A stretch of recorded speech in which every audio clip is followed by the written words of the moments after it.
Devant na 55 pa. Yan. Power on naman siya. May backlight ano. May backlight siya pero walang display. Frameless na rin ito. Frameless na siya. So try na lang natin kung magagawa or hindi. So ito ay unang sira pa lang niya. Sarado pa yung silyo. Ito yung model. Smart na rin ito. So mga bagong labas din ito siguro ng Devant. Kasi iba na yung forma ng bahay nito. Bali ganyan yung kanyang mainboard.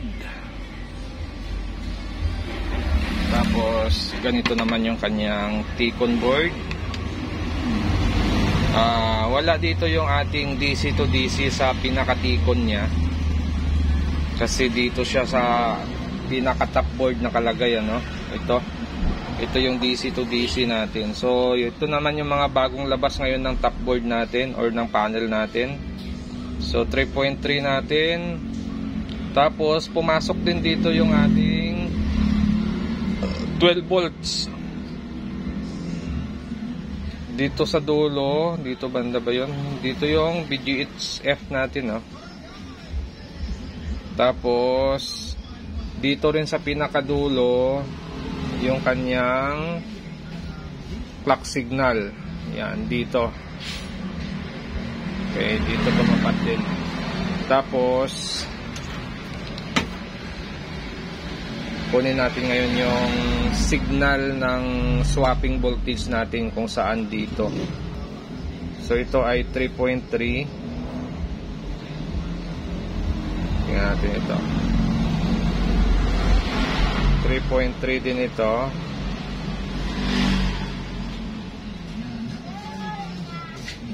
Ito.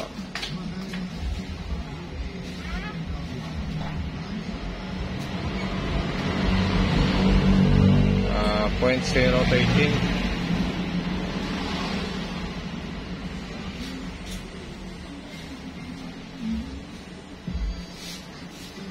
Ito negative 9.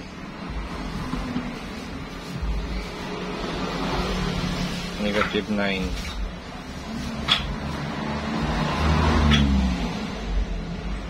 Okay, so ang papansin nyo rito, nawala na yung mga resistor natin dito. Tinanggal ko na kasi itong side na to ang may problema.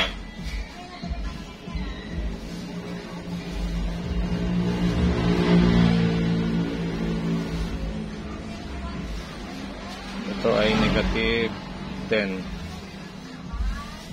Negative 10 din ito. Ito 0.3,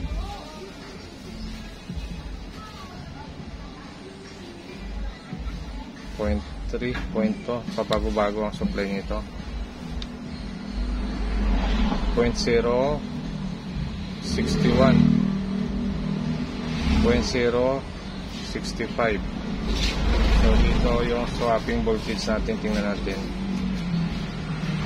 kung saan yung swapping voltage natin.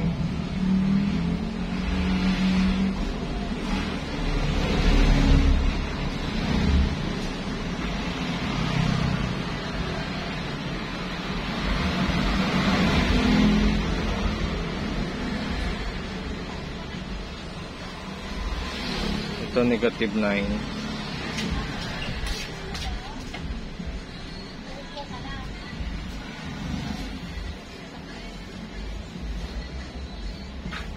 Negative 9 din. Positive 7. Positive 7. Positive 7. Positive 7. So yung mga ganito medyo mahirap talaga i-tester.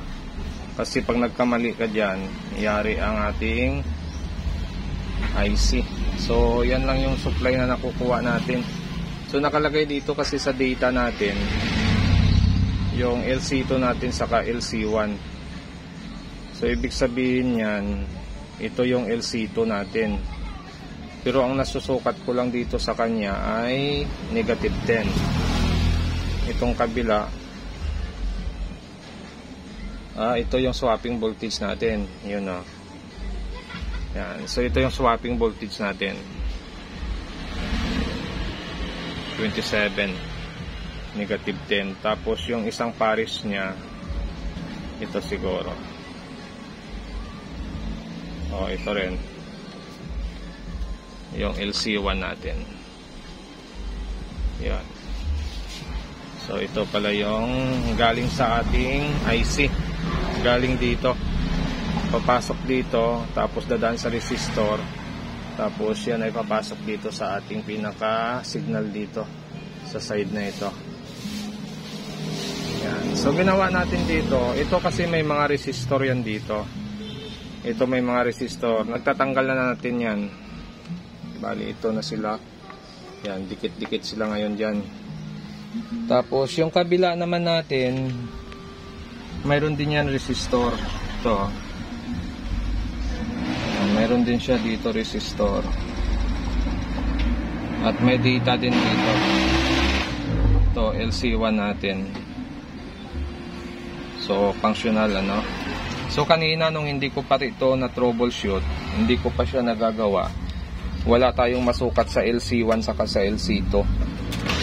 0-0 yung supply natin doon. Okay, tuloy tayo. So ang naging problema ng unit natin kanina nung hindi pa natin siya na troubleshoot ay wala tayong masukat sa kanyang swapping voltage. Dito sa BGH natin, sa BGL natin, wala siyang swapping voltage dito sa LC1, LC2. Pero mayroon tayong DC to DC dito. Okay yung supply natin dito sa DC to DC. Pagdating lang dito ay bagsak lahat ng supply. Pati sa clock signal wala din tayong masukat. Kaya ginawa natin, nag-try tayo mag-remove ng mga resistor. At napansin natin doon, nung natanggal natin yung resistor sa side na ito, ay lumabas yung supply niya na swapping voltage. So ngayon, ang display niyan ay ganyan na siya. Yan. Okay pa, pwede pa.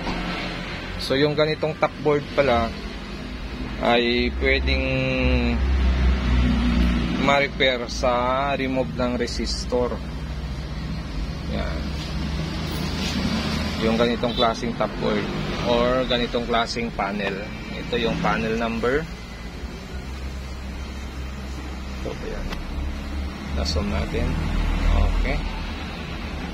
Yan. Check din natin sa kabila kung parehas sila ng number.